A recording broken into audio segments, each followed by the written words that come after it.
आज डिस्कस कर रहे हैं पी ब्लॉक के पार्ट 2। तुमसे पहले भी बात करी थी कि लगभग सारी चीज़ें एक जैसी होती है, दो तीन क्वेश्चन से दो तीन पैटर्न हैं जिसके ऊपर सारी चीज़ें डिस्कस करती है। तो यहाँ पे ये वो पैटर्न है, वो सवाल है absence of d subshell, lanthanoid and actinoid contraction, effective nuclear charge, inert pair effect. इन चार के ऊपर सारी चीज़ों को एक्सप्लेन कर सकते हैं। कुछ पैरामीटर्स हम लोगों ने पहले देख रखे थे, कुछ पैरामीटर्स आज देखते हैं। अब इस वाले केस में जो चीज़ें तुम्हें नोटिस करनी है, तुम यहाँ पे देखोगे कि यहाँ पे सारी चीज़ें ऊपर से नीचे डिक्रीज कर रही हैं। भाई इलेक्ट्रोनेगेटिविटी डिक्रीज करनी क्यों चाहिए? तो उसके आंसर बड़े सिंपल है। Electronegativity is the measure of non metallic character. अच्छा, तो फिर non metallic character top to bottom decrease करती है, तो एन भी डिक्रीज करनी चाहिए। अच्छा ठीक है, बढ़िया। और इसका यह मतलब है कि जो आउटर मोस्ट इलेक्ट्रॉन है उनके ऊपर न्यूक्लियस का इम्पैक्ट कम हो जाता है, क्योंकि साइज बहुत ज़्यादा है। और अगर उनका इम्पैक्ट कम हो जाता तो इलेक्ट्रॉन एक्सेप्ट करने की टेंडेंसी, इलेक्ट्रॉन को अपनी साइड पे लाने की टेंडेंसी कम हो जाती है। तो यहाँ पे ये चीज़ें डिक्रीज करती है। लेकिन फिर यहाँ पे क्या है, और जो चीज़ें इन दो जगहों पे है वो फिर यहाँ पे नहीं है, इन जगहों पे वो डिक्रीज ही कर रहा, यहाँ पे थोड़ा कांस्टेंट है। तुम्हें एक चीज़ हमेशा ध्यान रखना होगा, ये ग्रुप 13 और 14 कुछ पैरामीटर्स अगर इसमें इंक्रीज कर रहे तो आगे वो डिक्रीज कर जाते हैं, 15, 16, 17 में वो डिक्रीज कर जाते हैं। और रिवर्स अगर इसमें डिक्रीज कर रहे तो इस वाली साइड पे इंक्रीज कर जाते हैं। तो इस वाले एबनॉर्मल बिहेवियर को नोटिस करने के लिए हमें एक बार पीरियोडिक टेबल पे ध्यान से देखना होगा। इस वाले केस में तुम ये देखोगे कि 13-14 के बीच में, ये जो 13-14 की साइड पे अपन जा रहे हैं, तो यहाँ पे बीच में एक और अपना भाई है जिसका नाम है डी ब्लॉक। तो अगर इसके कारण कोई इम्पैक्ट है तो वह इम्पैक्ट इन दो जगहों पे मैक्सिमम होगा, और फिर यहाँ के बाद वह इम्पैक्ट धीरे धीरे वीक होता जाते हैं। तो अगर इसने कुछ इम्पैक्ट क्रिएट करा तो next element, the very next element is going to get affected to the maximum extent. और हम जितनी आगे जाते हैं उतनी ज़्यादा इसकी इफेक्ट नलीफाई होती जाती है। तो यहाँ भी ऐसा ही है, कि हमने ये एबनॉर्मल सी चीज़ें यहाँ पे नोटिस करी, लेकिन ये चीज़ें फिर आगे की साइड पे नहीं है, और टॉप टू बॉटम इलेक्ट्रोनेगेटिविटी हर जगह डिक्रीज कर रही, यानी कि ऊपर में नॉन मेटल और नीचे में मेटल होनी चाहिए, ऐसी अपनी एक्सपेक्टेशन से। और डाटा भी इस बात को एंडोर्स कर रहा कि आप जो सोच रहे हैं बिल्कुल सही सोच रहे हैं, ऊपर नॉन मेटल और नीचे की साइड पे मेटल है। तो यहाँ पे दो चीज़ें डिस्कस कर सकते हैं। एक तो ये एबनॉर्मल क्यों है भाई, ये एबनॉर्मल होने के पीछे छोटी छोटी दो रीजन है। पहली बात वही, वापस तुम देखोगे सारी रीजनिंग इन चार के अंदर आनी है। यहाँ भी ये दो आखिर के दो रीजन काम आने हैं, बल्कि तीन कह सकते हो, 1, 2 और 3। आखिर में क्या हो रहा, जो आखिर का पार्ट है उसमें हो क्या रहा कि इनकी साइज थोड़ी डिक्रीज कर जा रही है, because of inert pair effect. हम जब नीचे की साइड पे आते हैं तो कॉन्ट्रैक्शन की टेंडेंसी आ सकती है, क्योंकि जो एफ सेल है, जो डी सब सेल है, उनके अंदर जो शिल्डिंग इफेक्ट है उसके कारण साइज के अंदर एक कॉन्ट्रैक्शन हम महसूस कर सकते हैं। और यहाँ पे क्या है, इनर्ट पेयर इफेक्ट ने क्या करा कि जो आउटर मोस्ट इलेक्ट्रॉन है उनको थोड़ा अलग कर देते हैं। और ऐसा होने से इसकी इलेक्ट्रॉन एक्सेप्टिंग टेंडेंसी, क्योंकि जो न्यूक्लियस है वो ज़्यादा डोमिनेट हो रहा, और न्यूक्लियस जितनी ज़्यादा डोमिनेट होगा उतनी ज़्यादा इलेक्ट्रॉन एक्सेप्टिंग टेंडेंसी बढ़ेगी। यहाँ से यहाँ पे कोई 10 टाइम्स का फर्क नहीं है, यहाँ से यहाँ पे कोई 5 टाइम्स का फर्क नहीं है, माइनर चेंज है। तो तुम्हें इस चीज़ का ध्यान रखना है कि ये माइनर चेंज है, आगे की साइड पे भी माइनर चेंज है, और यहाँ पे एक बार कांस्टेंट, और वापस चीज़ें अपने जो रेगुलर ट्रेंड है उस ट्रेंड के अंदर है। तो इस वाली स्लाइड पे हमने जो मेजर चीज़ें नोटिस करी वो ये कि 13-14 के अंदर एबनॉर्मल सा चेंज क्यों है। तो उसके आंसर में एक तो रिलेटिविस्टिक इफेक्ट है। इसका ये मतलब है कि हम जब नीचे की साइड पे जाते हैं तो जो न्यूक्लियस है, न्यूक्लियस के साथ उसकी प्रॉक्सिमिटी बढ़ जाती है, और इसके कारण electron accepting tendency momentary increase कर जाती है। Poor shielding effect of D and F, वापस वही सारी चीज़ें, इनर्ट पेयर इफेक्ट तुम्हें पहले ही डिस्कस करा था, तुम्हारे साथ पहले डिस्कस करी थी ये 4 बातें। इन 4 बातों के अराउंड पूरी पी ब्लॉक एलिमेंट घूमती है। तुम्हारे लिए बेटर है कि तुम इन पॉइंट्स को एक बारी खुद से लिखा करो, खुद से लिखो। अगर एक बारी तुमने खुद से लिखा, किसी और के बनाया नोट्स पढ़ने कुछ फायदा नहीं, खुद से लिखा तो चीज़ें तुम्हारे दिमाग में ज़्यादा टाइम तक रिटेन रहती। लेकिन क्या यहाँ पे 13, 14 ही एबनॉर्मल था, कुछ और एबनॉर्मलिटी नहीं है। एक और भी एबनॉर्मलिटी है, तुम इस वाली साइड पे देखोगे तो पूरा पार्ट वैकेंट है। क्यों भाई, इलेक्ट्रोनेगेटिविटी के बारे में बात क्यों नहीं करी?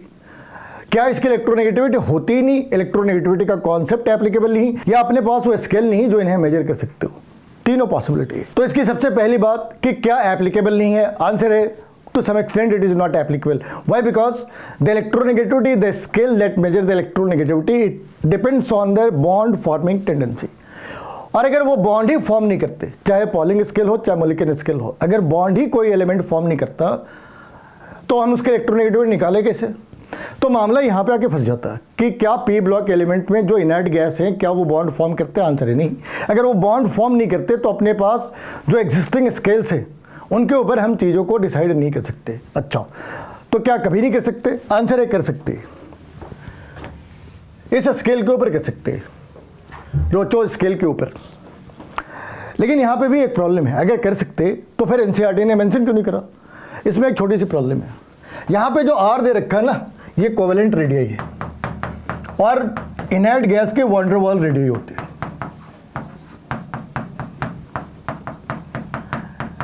एक बड़ी इंटरेस्टिंग सी बात ये होती है कि अगर हम इस वाली स्केल को जो हायर क्लासेस के अंदर है, तो मैंने ये बता रखा है, लेकिन हायर क्लासेस के अंदर हम जब इस स्केल को यूज करते हैं तो हमने इस चीज़ को एक्सेप्ट करना होता है कि the electronegativity of inert gas is higher than halogen. और अगर ये बात सच है तो inert gas should have more number of compounds than halogen. ऐसा होता नहीं तो क्या करते, इसे साइड कर देते। अगर मेटेलिक डेंसिटी की बात करें तो टॉप टू बॉटम ये डेंसिटी इंक्रीज करती है और लॉजिक बहुत सिंपल है, density is equal to mass by volume. तो तुम ये कह सकते हैं मास भी इंक्रीज कर रही है, वॉल्यूम भी इंक्रीज कर रही है, तो डेंसिटी को कांस्टेंट होनी चाहिए। मगर डेंसिटी इंक्रीज करती है क्योंकि मास इंक्रीजेज, मास की जो इंक्रीमेंट है it is higher increment, this is having the higher impact, क्योंकि वो ज़्यादा तेज़ी से इंक्रीज कर रही और जो वॉल्यूम है वो रिलेटिवली स्लो इंक्रीज कर रही, तो ओवरऑल डेंसिटी इंक्रीज करती है। तो जहाँ तक डेंसिटी इंक्रीज कर रही है वहाँ तक तो सब कुछ सही है, बिल्कुल सही है। लेकिन अगली ही मोमेंट में यहाँ पे प्रॉब्लम है और फिर आगे सारी चीज़ें सही है, आगे फिर सारी चीज़ें सही है। जो रेडियो एक्टिव एलिमेंट है उनकी डेंसिटी के बारे में नहीं दे रखा है। तो यहाँ पे तो इस वाले केस में एक ही प्रॉब्लम है, सिलिकॉन की डेंसिटी कम क्यों है? और आंसर है सिलिकॉन की डेंसिटी कम होने के 2-3 रीजन हो सकते हैं। एक तो कार्बन कार्बन बॉन्ड लेंथ और सिलिकॉन सिलिकॉन बॉन्ड लेंथ में ये बहुत बड़ा बॉन्ड लेंथ है, इसकी बॉन्ड लेंथ बहुत ज़्यादा है कार्बन कार्बन के कॉम्परेटिवली। दूसरी, सिलिकॉन इज ए मेटलॉइड और जो कार्बन है ये एक नॉन मेटल है। और यहाँ पे जिस डेंसिटी के बारे में डिस्कस कर रहा हूँ वो डेंसिटी डायमंड की है। तो ये क्लोज क्रिस्टल पैकिंग है, क्लोज क्रिस्टल पैकिंग है, ये क्लोज क्रिस्टल पैकिंग है और ये क्लोज क्रिस्टल पैकिंग सिलिकॉन के लिए नहीं है। तो तुम ये कह सकते हैं कि जो चीज़ यहाँ पे एप्लीकेबल है वो फिर आगे क्यों नहीं हुई? क्योंकि आगे के केस में फॉस्फोरस मेटोलाइड नहीं है, सल्फर भी मेटोलाइड नहीं है और जो एबनॉर्मल इंक्रीमेंट है कार्बन कार्बन के बाद सिलिकॉन सिलिकॉन की बॉन्ड लेंथ में, वो एबनॉर्मल इंक्रीमेंट फिर कहीं और विजिबल है ही नहीं।